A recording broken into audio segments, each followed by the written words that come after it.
تعالوا مع بعض نعمل حركة الريفليكشن الخطيرة دي بمنتهى البساطة ومن خلال ادوبي بريمير برو بس.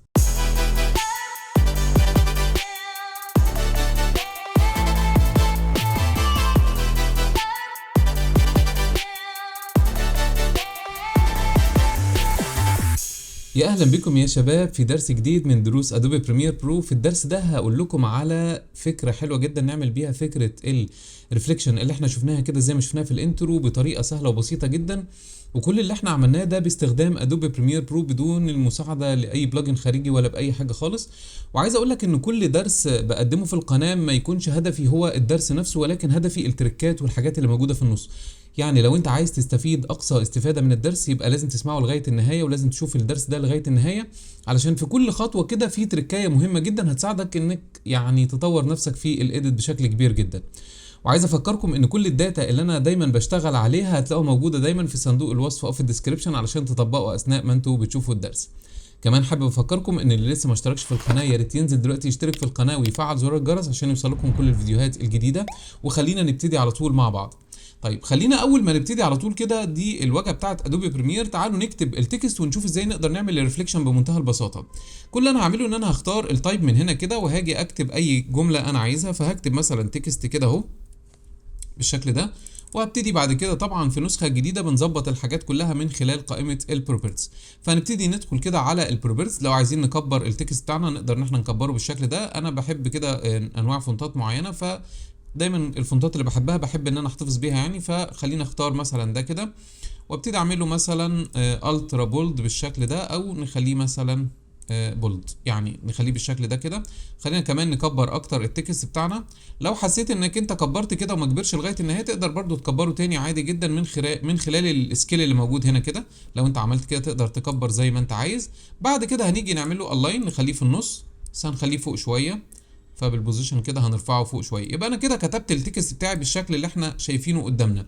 ازاي بقدر يعني اعمل له ريفليكشن؟ بس قبل ما اعمل له ريفليكشن ازاي بقدر احط له الباك جراوند اللي احنا شفناها كده؟ وعايز اقول لك ان في تريكه مهمه جدا في فكره الباك جراوند دي، وزي ما اتفقت معاكم ان كل الداتا اللي انا بشتغل عليها دلوقتي هتلاقوها موجوده دايما في صندوق الوصف. طيب خلينا ندخل كده الداتا اللي احنا عايزينها. دي الباك جراوند اللي انا حاططها. كل اللي انا بعمله ان انا باجي على الباك جراوند هنا كده بحطها من تحت، بس انا مش عايز ان يكون فيها صوت، فبدوس على 2 كليك بتفتح فيه السورس بالشكل ده. ببتدي اخد منها بس الفيديو كده او الصوره، ممكن نشد دي شويه ونقصر دي كده شويه. طيب دلوقتي التكست عندي فوق والباك جراوند عندي تحت. طبعا انا قافل علامه العين، تعالوا نفتحها مع بعض. دلوقتي كده بصوا الباك جراوند بتاعتي موجوده والتكست بتاعي موجود. نركز بقى لانه ترتيب الطبقات او التراكات دي مهم جدا جدا.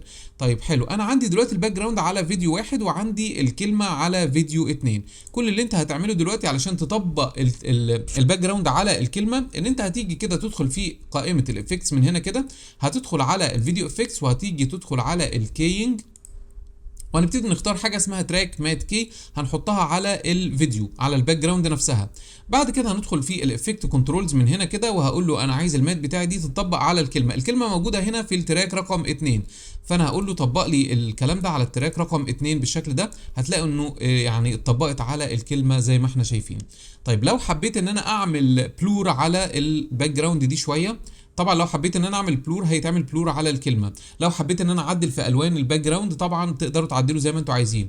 وتعالوا نشوف ازاي نقدر نعمل بلور على الباك جراوند بدون ما ناثر على الكلمه كمان. طيب كل اللي انا هعمله دلوقتي ان انا هدخل على اللومتري كلر من هنا كده، ممكن نخفف التلوين بتاعها شويه بالشكل ده زي ما احنا كنا شايفين كده.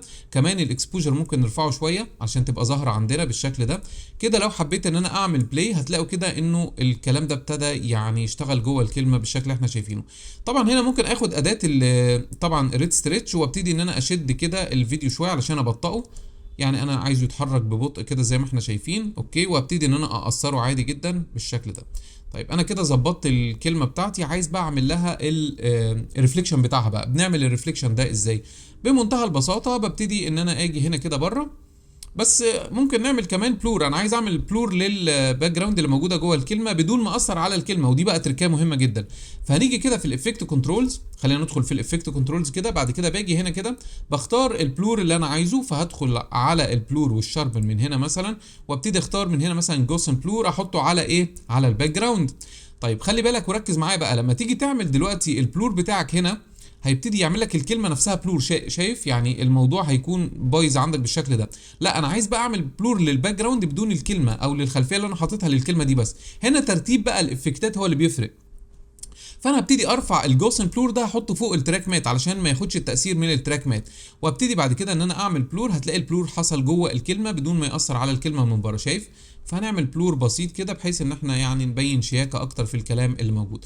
طيب انا دلوقتي حطيت اللعب اللي موجود في الكلمه، وعايز اقول لك على حاجه، ان احنا لو انت عايز تشوف التاثيرات اللي انت بتعملها على الشاشه على طول ما انت شغال، بتيجي تدوس كليك يمين كده وتقول له هاي كواليتي بلاي باك. لان انا لو عملت كده مثلا وحبيت ان انا اعمل مثلا، تعالوا نجرب كده، لو انا عملت مثلا زوم ولا حاجه، بص كده لو جيت عملت زوم، شايف الكلمه بتكبر وتبوظ معايا ازاي؟ مش بيديني التاثير اللي انا بعمله بالظبط. بصوا اللي بيحصل في الشاشه. طب ليه ده بيحصل؟ علشان انا مش عامل له هنا كده حاجه اسمها هاي كواليتي بلاي باك. وده اللي كنت بقول لك عليه، انه الدروس اللي بنقدمها او اللي بقدمها مليانه تريكات، فلازم تسمع الدرس لغايه النهايه كده او تشوف الدرس لغايه النهايه علشان كل تريكه من دول مهمه جدا. طب لو حسيت ان انا وانا بشتغل كده لقيت الموضوع تقيل معايا وبطيء والموضوع رخم وانا يعني بشتغل مثلا على السكيل والكلام ده، تقدر تيجي على الفول اللي موجوده هنا وتخليه مثلا تقلله للنص او للربع، وده طول ما انت شغال هيكون بيقل للنص، لكن لما تيجي تخرج الفيديو بتاعك هيخرج بالفول كواليتي عادي جدا من غير اي مشاكل.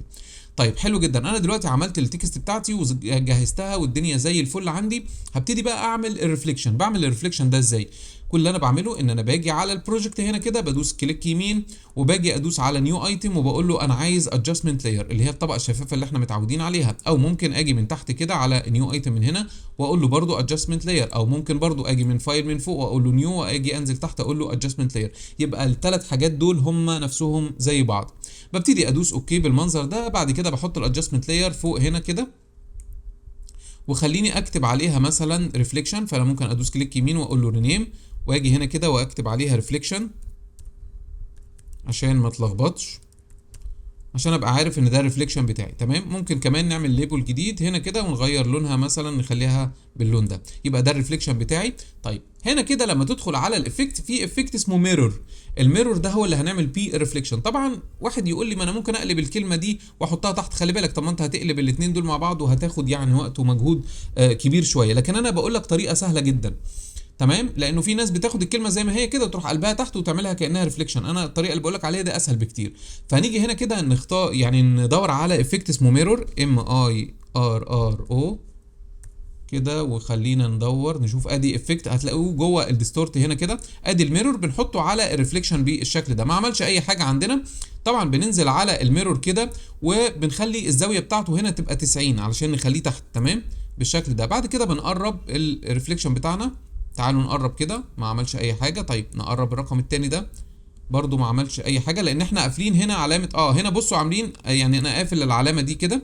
فخليني يعني اعمل ريسيت تاني اهو عشان نجرب مع بعض. انا عملت ريسيت لكل حاجه. طبعا كنت قافل هنا التوجل تراك اوتبوت دي. طيب خليني اخلي الزاويه بتاعته كده 90. نخلي بالنا من التفاصيل الصغيره دي. بصوا لما بقي 90 كده قلب الكلمه تحت ازاي. بعد كده بنقدر نتحكم فيها من هنا كده، يعني نقدر نحط الكلمه دي في اي مكان احنا عايزينه.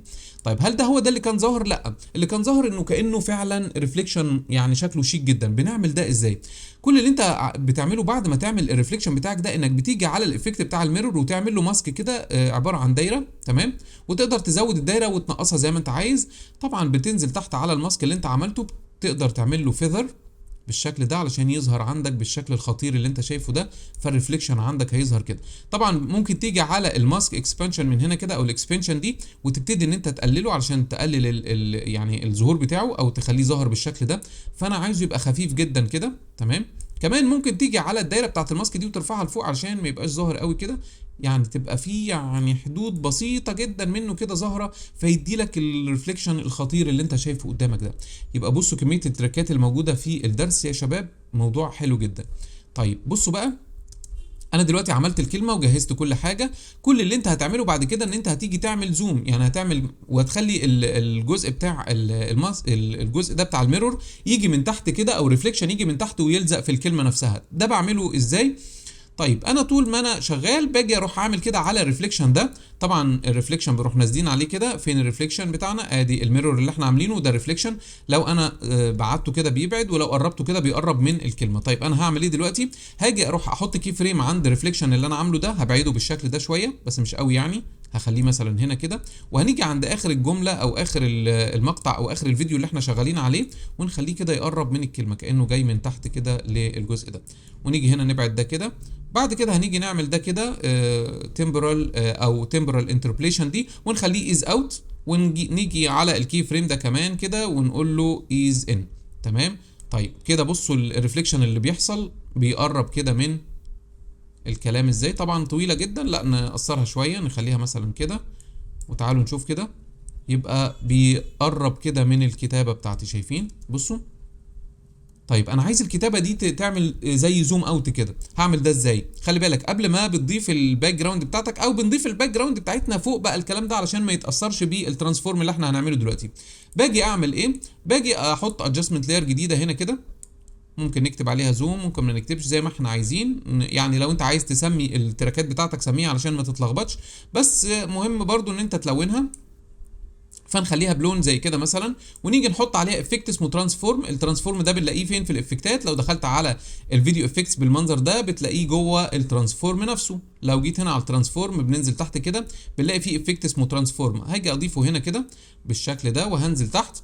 هنيجي هنا كده نخلي السكيل بتاعنا بدل ما هو 100 مثلا هنخليه 120 كده بالشكل اللي احنا شايفينه، ونروح فاتحين طبعا علامة العين اهو. يبقى هنخليه 120 بالشكل ده. بعد كده هنيجي نحط كي فريم عند السكيل، وطبعا نيجي على الشاتر بتاعنا ده، الشاتر انجل، ونخليه على الاخر علشان يعمل الهزه اللي احنا متعودين عليها كده. تمام. طيب حلو، انا حطيت كي فريم في البدايه هنا وهو كان 100 او 120. بعد كده هاجي كده 1 2 3 4 5 6 7 8 9 10، هنخليه يوصل مثلا لل 80 بالشكل ده. بصوا الكلمه وصلت لل 80. بعد كده هنمشي شويه كده ونخليها توصل لل 100. يبقى بصوا اللي هيتعمل دلوقتي يا شباب، بصوا كده لما تيجي الكلمه كده هتبقى كبيره، هتصغر وهتبتدي تعمل زوم ان زي ما كنا شايفين كده في الانترو بتاعنا. وطول ما هي بتعمل زوم ان الجزء ده بيقرب كده. احنا ممكن برضو نتحكم فيه تاني الريفليكشن ده، يعني ممكن نخليه ايه ابعد من كده شويه اهو، ونخليه هنا كده بالشكل ده، نبعده اكتر، ننزله تحت كده اكتر بحيث انه يبان معانا. بصوا كده شايفين طول ما الكلمه بتعمل زوم ان دي الريفليكشن بتاعها بيقرب بالشكل ده. بصوا كده اهو، حلو جدا. نيجي بعد كده نيجي على الزوم اللي احنا عاملينه برضو هنعمله نكبر شويه بس كده، ونيجي هنا كده ونعمل ايز اوت، ونيجي على ده ونعمل ايز ان بالشكل ده، ونعمل برضو ده ايز ان بالشكل ده عشان الحركه تكون سموز اكتر. شايفين بقى اللي حصل؟ يبقى الموضوع تحفه جدا. طيب انا دلوقتي عايز اضيف بقى الحاجات اللي هي زي اللايت ليكس والكلام ده. طبعا انا ضايف لكم كل الحاجات دي هتلاقوها موجوده. ادي اللايت ليكس بتاعي، هبتدي ان انا اضيفه من فوق زي ما احنا عارفين بالمنظر ده. لو انت عايز تضيفه من فوق علشان ما يتاثرش بحركه الزوم اللي حاصله. بعد كده هنيجي بالبلند كده ونجرب نشوف مثلا لو انا عملت مالتي بلاي. بصوا كده بقى، شايفين اللي حصل دلوقتي؟ يبقى ده التاثير اللي احنا عملناه يا شباب. طبعا ممكن تجرب هنا لو في حاجه تاني عجبتك تقدر تختارها، يعني ممكن نعمل مثلا لايتن كده، فممكن واحد يعجبه مثلا الشكل ده اهو، ممكن واحد يعجبه السكرين، يعني حسب ما انت عايز. ولكن انا عجبني التاثير بتاع المالتي بلاي اللي هو ده. تمام. فدي كل الفكره. تيجي بقى تكتب اي تكست، وعلى فكره لو انت غيرت دلوقتي التكست اللي انت كتبته باي حاجه جديده هتلاقيه اتغير معاك بمنتهى البساطه. يعني انا لو جيت هنا كده على التكست ده مثلا غيرته باسم باي حاجه، مثلا نكتب ايه مثلا، نكتب مثلا برو مثلا. بصوا كده هيتغير معانا مع الجزء بتاع ريفليكشن اللي موجود من تحت. يعني انت مجرد ما بتعمل واحده بس بعد كده بتغير الكتابه، بتتغير على طول زي ما انت شايف قدامك كده. طبعا الموضوع بسيط وسهل جدا، هو خطوات طويله شويه، ولكن الموضوع في الاخر لما تفهمه هتلاقي الموضوع بسيط جدا. بتمنى يا شباب ان الدرس يكون عجبكم. لو عجبكم يا ريت ندوس لايك على الفيديو ونشير الفيديو في وسائل التواصل الاجتماعي. وبتمنى كمان اللي لسه ما اشتركش في القناه ينزل دلوقتي يشترك في القناه ويفعل زرار الجرس عشان يوصل لكم كل الفيديوهات الجديده. شكرا لكم، واشوفكم في درس جديد من دروس ادوبي بريمير برو CC.